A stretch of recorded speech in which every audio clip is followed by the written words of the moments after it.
Namu Myoho Renge Kyo.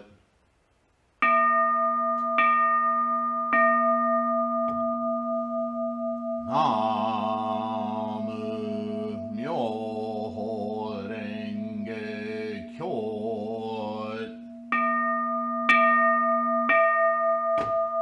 Namu Myoho Renge Kyo.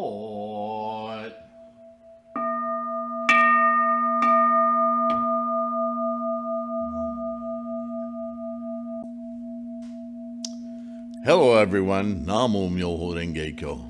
So great to have you here, listening to these podcasts, watching these podcasts, studying along with me so that we can increase our depth of conviction and understanding of the practice of Lotus Sutra Buddhism via our most current mentor, Bodhisattva Nichiren.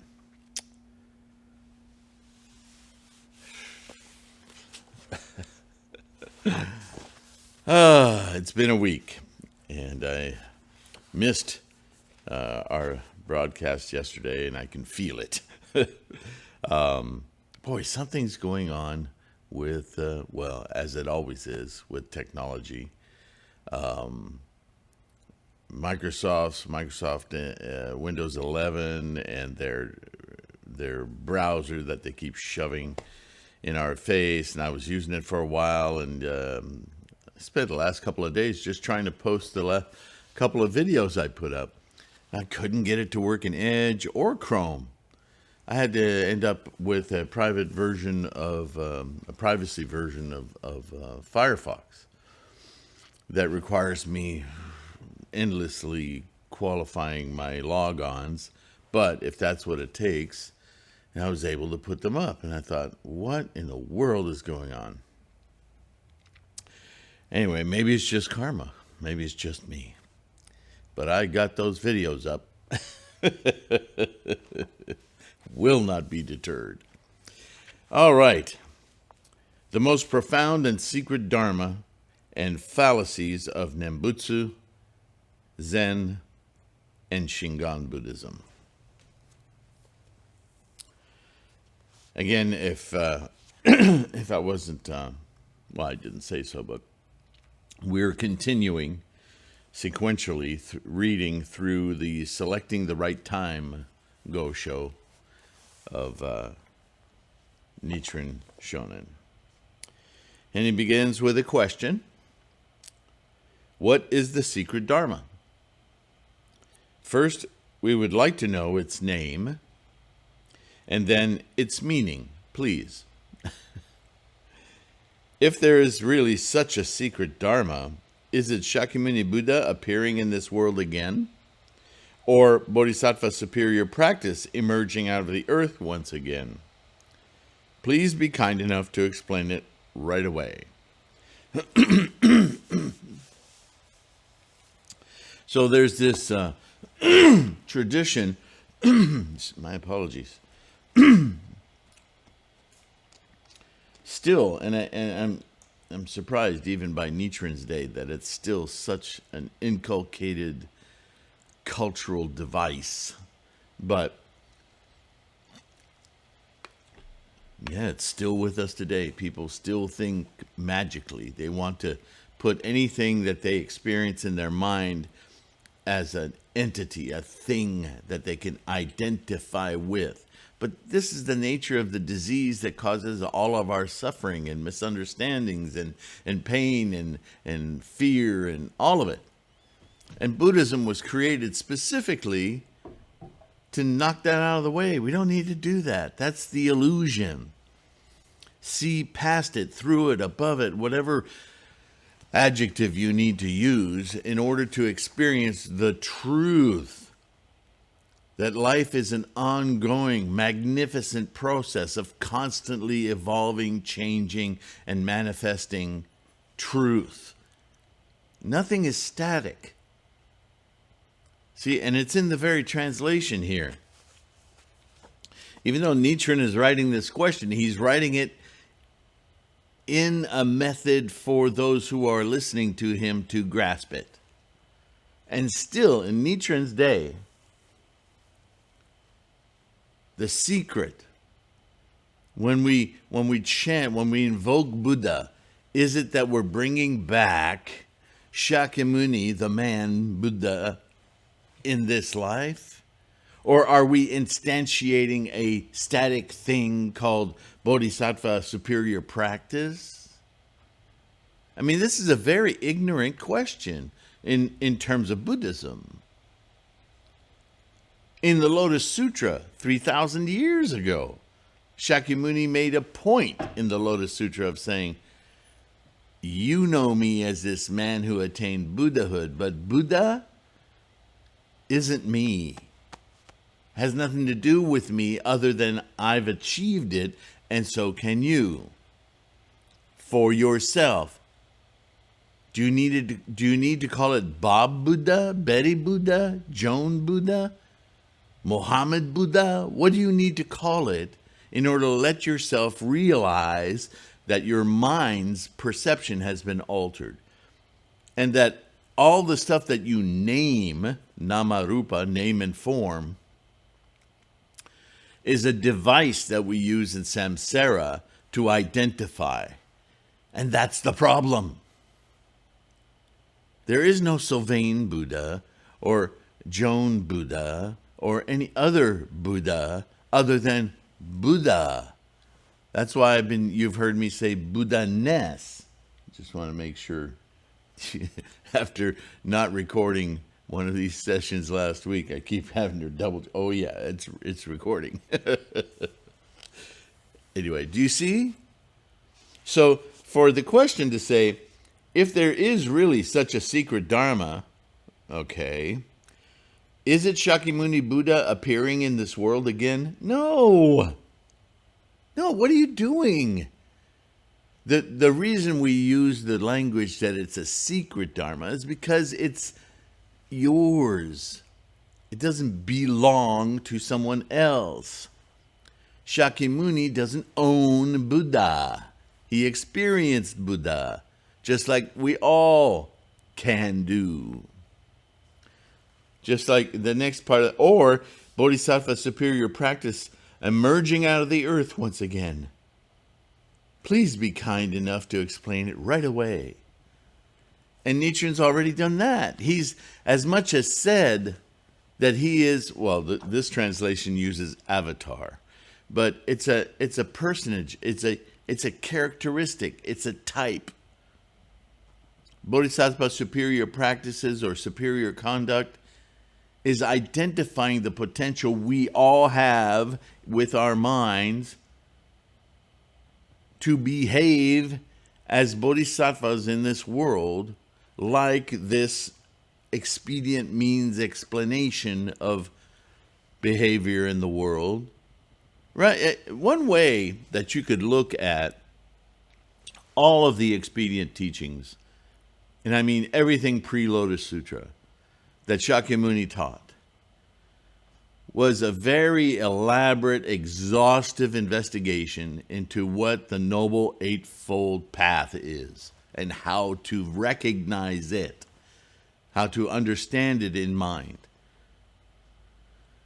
all the way to the profound samadhi. The profound samadhi, to awaken that Buddha nature, is Namu Myoho Renge Kyo. That's why the Lotus Sutra is the culmination of all Shakyamuni's teachings. The Lotus Sutra is, okay, now you understand how the mind works. Now you do this for yourself. Because, like in the lifespan chapter, he makes sure you understand that you are doing this for yourself, not for me, not bringing me out of the woodwork, not bringing out of the earth.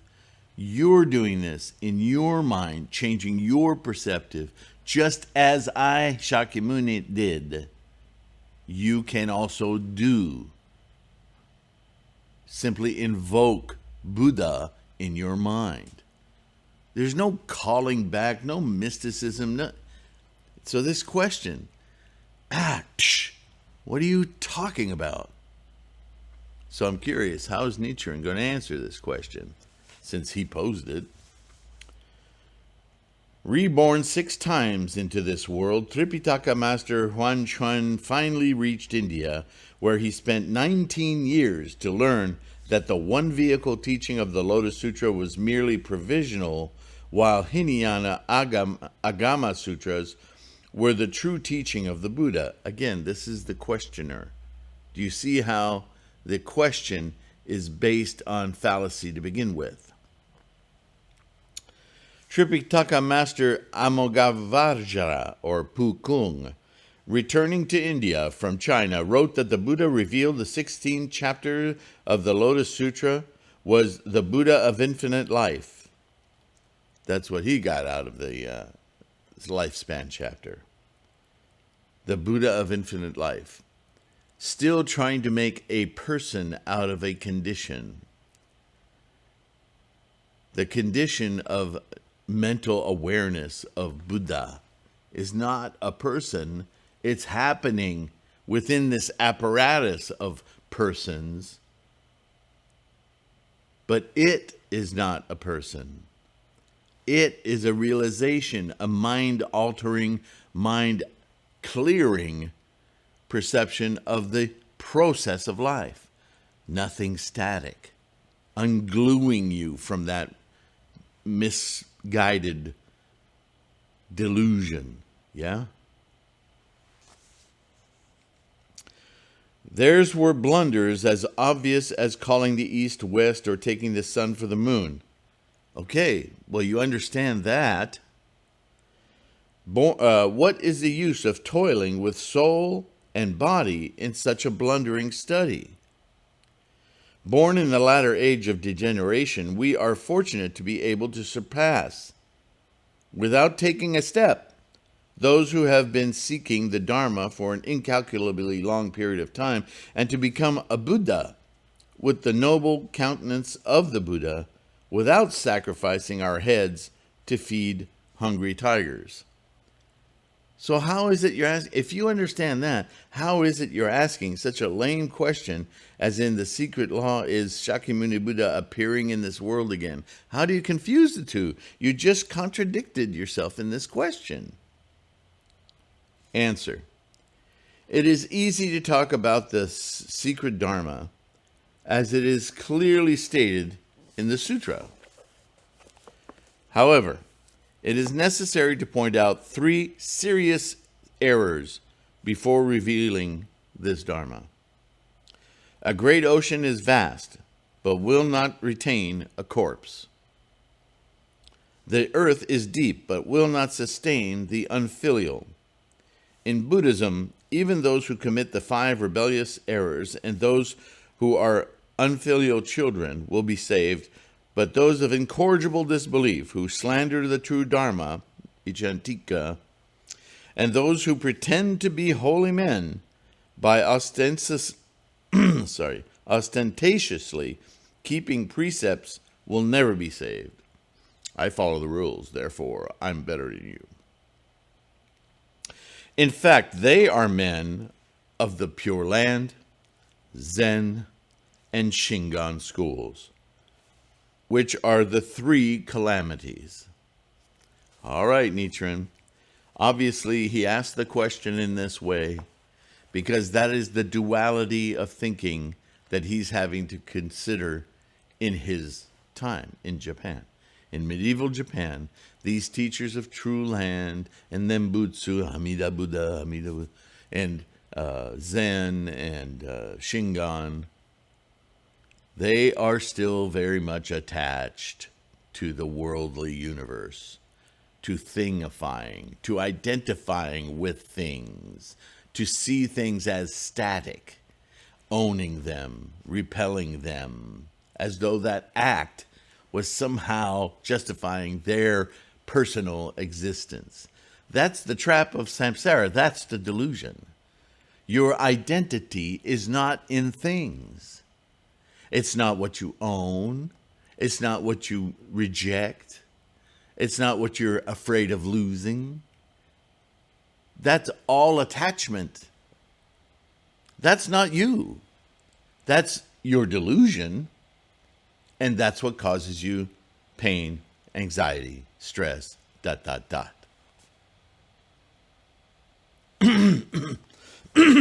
Goodness. First of all, the Pure Land School, Nichiren continues, has been spread all over Japan, and all Buddhists, clergies, and laymen chant Namu Amida Butsu, Namu Amida Butsu, as though they were merely singing a song, right? Chanting and singing.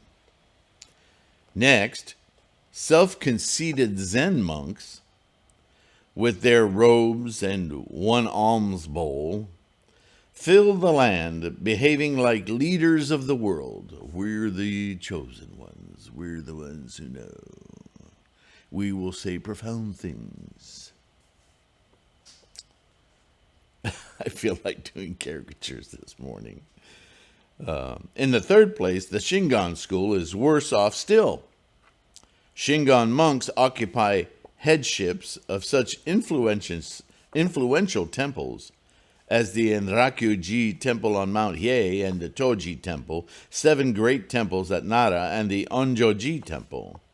They insist that although the divine mirror, imperial regalia, enshrined in the imperial sanctuary, was burnt to ashes, they can depend on the finger sign of the great Sun Buddha as the mirror of the Buddha. Bounce, bounce, bounce, bounce, bounce. What? They insist also that although the divine sword, another imperial regalia, so you can see how they are in favor of the ruling shogunate, right, was sunk in the Western Sea, Japan can be protected against enemies by the strength of the 5 great protective deities of Shingon Buddhism. Because our gods are better, more powerful. They've gone the way of religion again. Their stubborn belief does not seem to be shaken even if a kalpa rock, 10 cubic in size, should be worn away by the touch of an imbued one's garment once in 3 years, obviously from some folklore tale. They do not seem to have any doubt about their conviction, even if the earth should turn upside down. They'll just believe. This Shingon school of Buddhism has not been introduced to China yet, when Grandmaster Tendai refuted the 3 southern and 7 northern masters of Chinese Buddhism. It's a Japanese-born thing. It was also not present in Japan when Grandmaster Dengyo chastised the 6 schools of Nara, so you haven't heard it discredited yet, because none of our historic learned men, bodhisattvas, had to contend with it. Having escaped its 2 strongest enemies, Shingon Buddhism is just about to destroy the true Dharma of the Lotus Sutra. Moreover, Grandmaster Chikaku, disciple of Grandmaster Dengyo, having sided with the Shingon school, destroyed the Tendai school on Mount Hiei. So that's what happened. And converted it to Shingon. Oh my God. He took the perfect teachings of Tendai, which admittedly now aren't relevant in this latter day, but still, the lineage is there, and he turned it into this magical, mystical mystery tour of the Shingon sect. Who would dare to stand up against him? Under the circumstances, no one tried to question the false teaching of Grandmaster Kobo. Venerable Anen criticized Kobo a little, but his criticism was limited to Kobo's assertion that the Lotus Sutra was inferior to the Flower Garland Sutra, verifying in effect that the Lotus Sutra was inferior to the Great Sun Buddha Sutra. He was merely a so-called go-between. Okay, so we can see that Nichiren is addressing the question by pointing out the essential, the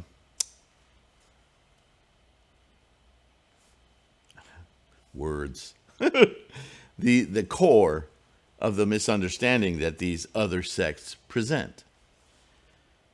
Taking off my rheumatoid glove because it's itching me.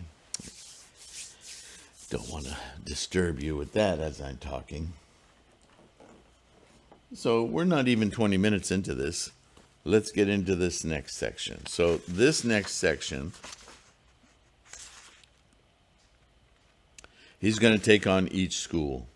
This one is the Pure Land, then the Zen school, then the Shingon school. So many, not many, but several of you have asked me about the Pure Land Sutras, the Pure Land sect, not Nembutsu directly, but basically. So this is the first one he's going to tackle because in his day, it was his most popular foe, enemy, not directly to Nichiren, but causing Nichiren no end of problems because Nichiren was an envoy, a votary of Lotus Sutra Buddhism. And Pure Land people weren't having it. So here's refutation of the Pure Land school. Again, starting with a simple question this time, one sentence. What is wrong with these three schools of Buddhism? Okay, I haven't said enough. I haven't shown you how misleading they are. I haven't shown you that you yourself are basing your ideas on non-Buddhist ideas, non-Buddhist ideas of magic and exactly the delusion that keeps us unenlightened. So posing as a Buddhist, you actually are an enemy of the Buddha because you're preventing enlightenment from happening.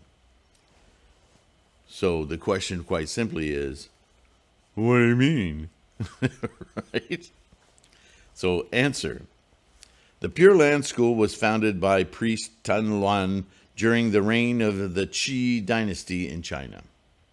Originally, he studied the Sanlun school, but upon reading Bodhisattva Nagarjuna's commentary on the 10 stages, he insisted there are ways easy to practice and difficult to practice in Buddhism. That's what he took away from it. During the Tang, Zen master Dao Cho, who had originally been preaching the Nirvana Sutra, converted to the Pure Land school upon reading priest Dan Luan's writings, revealing his conversation to the Pure Land. He maintained that there are two ways of attaining Buddhahood. The holy way, by putting into practice the holy teachings of the Buddha. I'd like to know which teachings exactly those are. And the Pure Land way, by being born in the Pure Land of the Buddha of infinite life. Obviously not this life. In addition, a disciple of Dao Cho, Shan Dao, by name, differentiated the correct practice from the miscellaneous practices in Buddhism, calling the recitation of the Nembutsu the correct practice leading to birth in the Pure Land.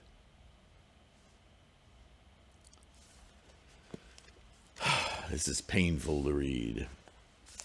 A priest named Honen appeared in Japan during the reign of Emperor Gotoba, 200 years after the beginning of the latter day, or latter age. He propagated the recitation of the name of the Buddha of infinite life, the Nembutsu, to everybody, monks and nuns as well as lay followers of Buddhism, by saying, quote, "The teachings of the Buddha must be preached according to the time as well as the intelligence and the conviction of the congregation." So right away, the slander that some of you can't attain Buddhahood because you're too dumb. How is that even Buddhism? Anywhere in Buddhism. How they came to this to program people into their way of believing. It's obvious authoritarianism. It's obvious you're too slow. You're not capable. Let me do it for you. Here, I'll show you. And then you can just do and be happy with that. It's heinous. And that's why, translators use words like sin and these are religious terms. Because sins aren't real. What actions you take either promote your gorgeous, amazing life manifested fully, or they contradict it. That is a profound error. How is it a sin? Whose wealth are you, misusing?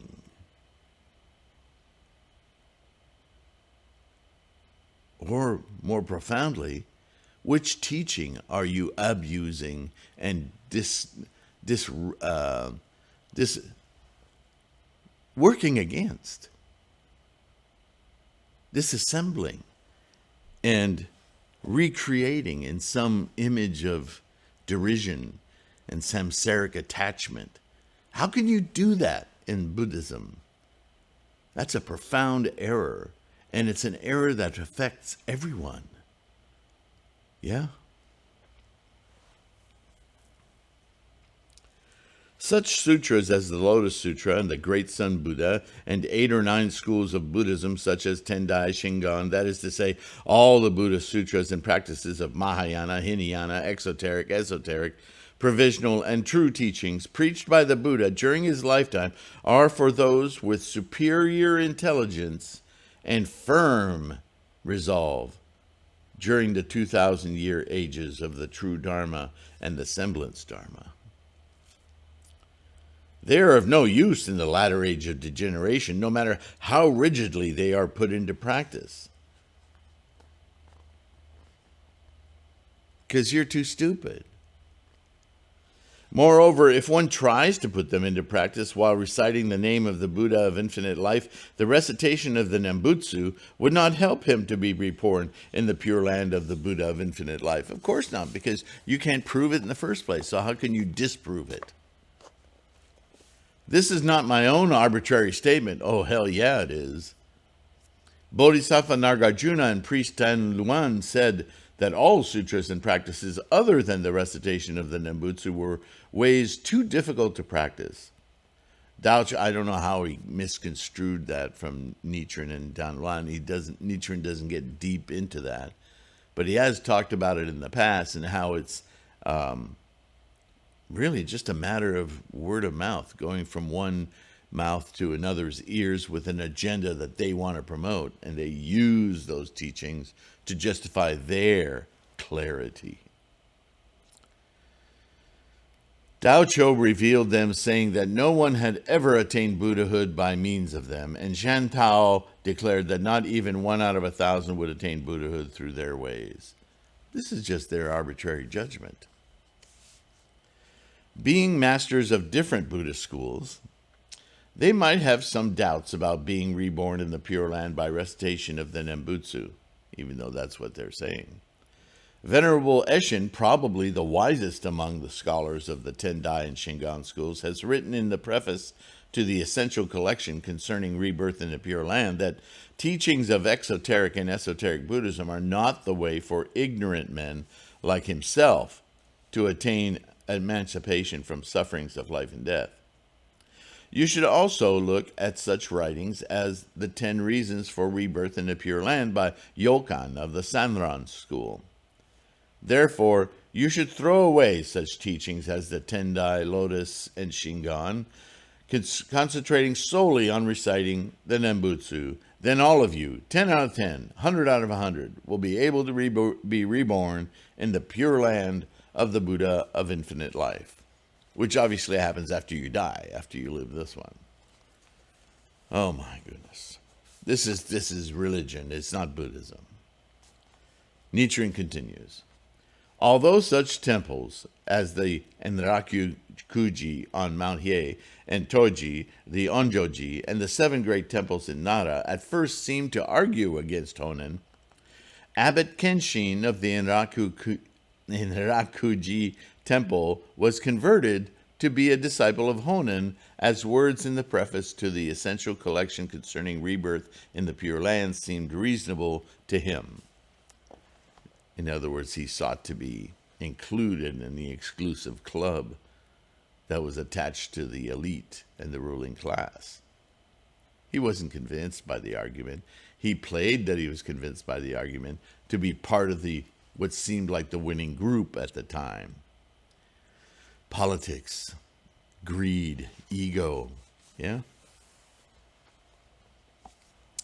Even those who did not become disciples of Honen recited the name of the Buddha of infinite life as though humming a song, in a way different from reciting the names of the other Buddhas, greatly favoring this.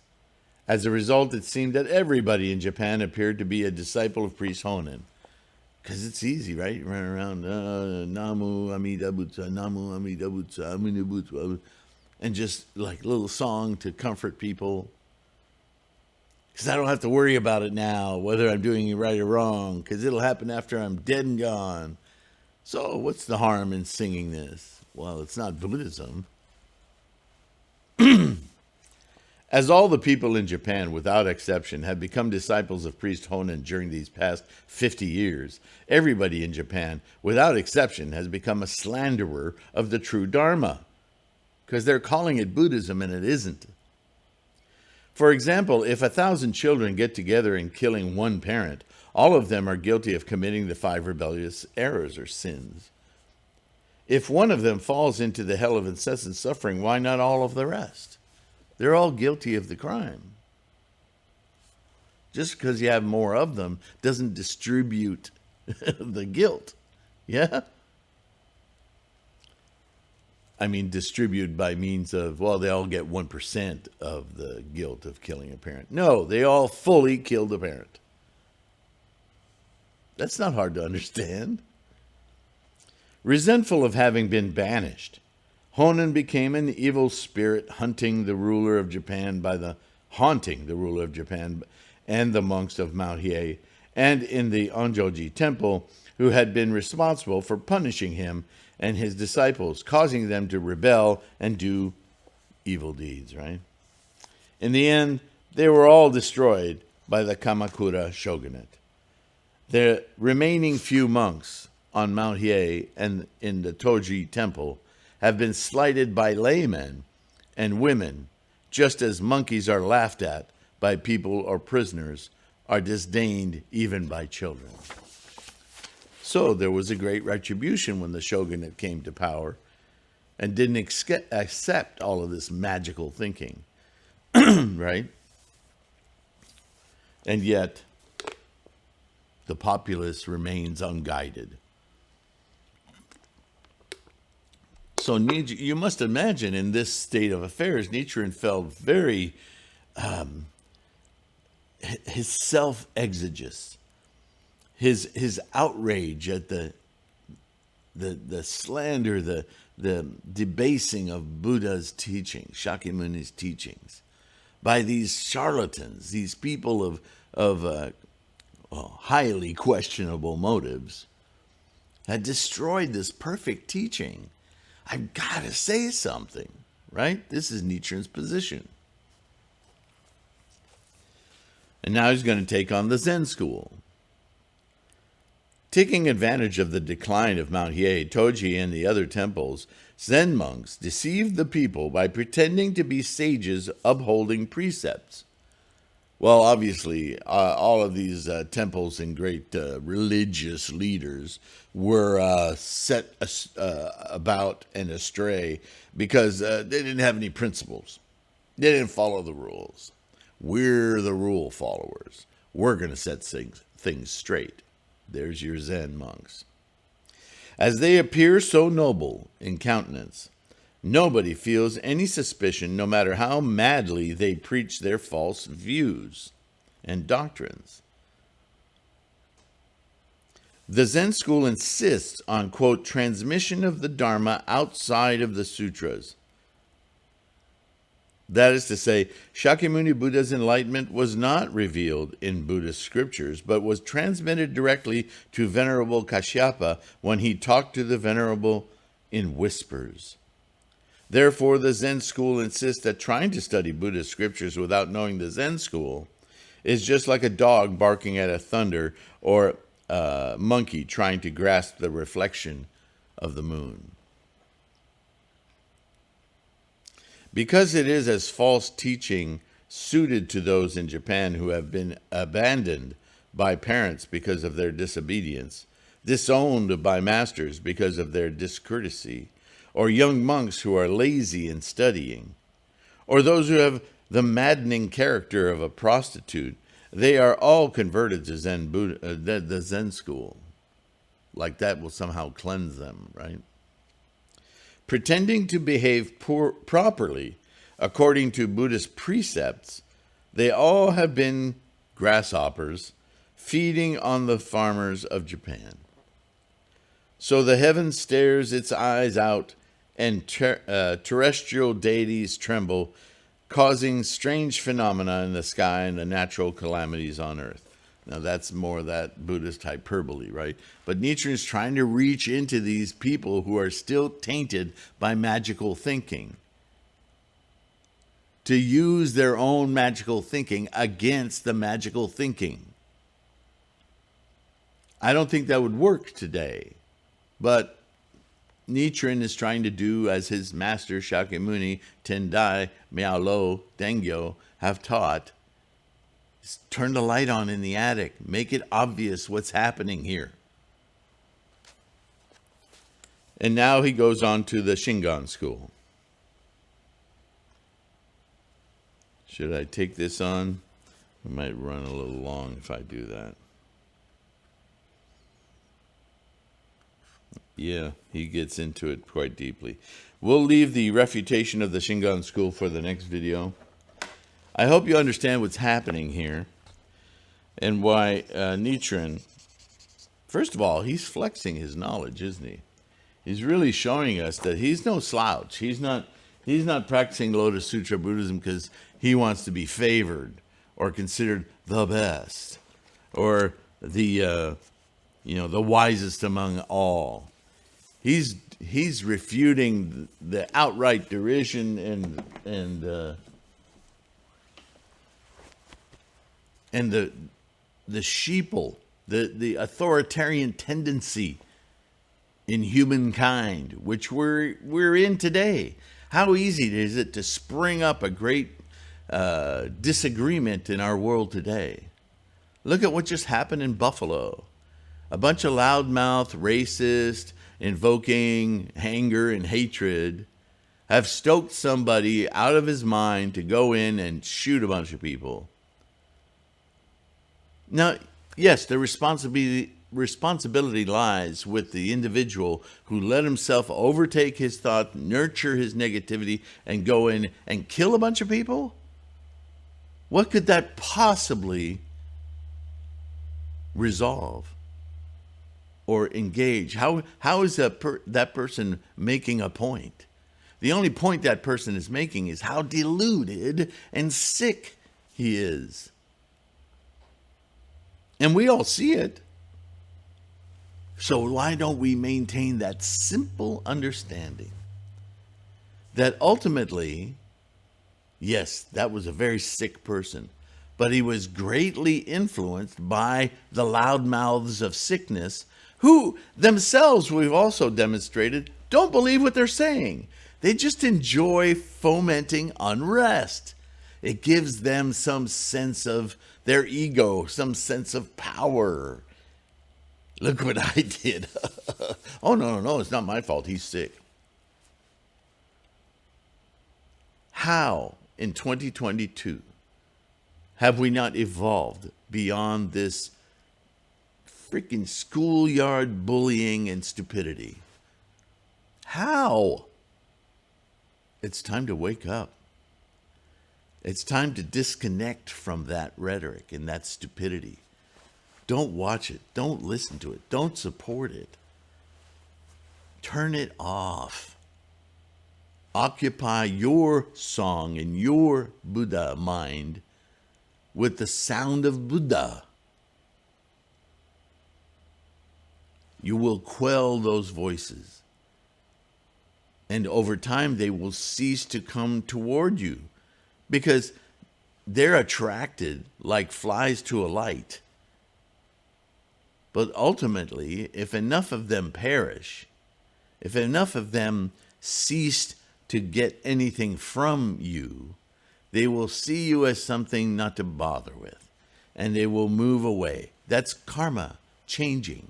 That's your karma as a human being, manifesting such a strong essence of Buddha that it repels, remember, affects your surroundings. Your world is yours. And the strength of your Buddha-ness protects you. It's not a permanent armor, but it does protect you. It can be penetrated. So you need to remain alert, continue evolving and deepening your relationship with your Buddha-ness. And the other side of that is that as you radiate that life-affirming becoming existence, those who are not so easily convinced by the heinous errors of these evil players will start to seek you out or find solace and support for their own manifestation of Buddha-ness in their mind. This is the Bodhisattva work. This is what we're trying to do with this channel. When you like, subscribe especially, and our numbers grow. Even in YouTube, an algorithm provides that kind of growing influence. Yeah. So please subscribe. Please share this opportunity for study and personal growth. Yeah. Keep your practice strong. Be kind to yourself. Be kind to others. But just be kind. It's not a mandate from heaven. It produces results in yourself and as you radiate to others. Yeah. It's a real simple formula. Download the audio podcast. Have them handy. Go to threefoldlotus.com and get some documents downloaded on some key questions that will help you not only to wrap your own understanding around these concepts in Buddhism, but to have ready dialogue when somebody asks you a question about it. I don't know what to say. Well, just repeat. First thing always, daimoku, daimoku, daimoku. That's the source of this. Open the door. Before you start trying to feed people and shove sandwiches and steak dinners through a door, open the freaking door. Invite inward so that they can experience for themselves truth. Yeah? Namo Myo Renge Kyo. We are so fortunate to have those of you patrons who either on Patreon or through PayPal donate support to this Sangha. We are so fortunate for your participation. Thank you.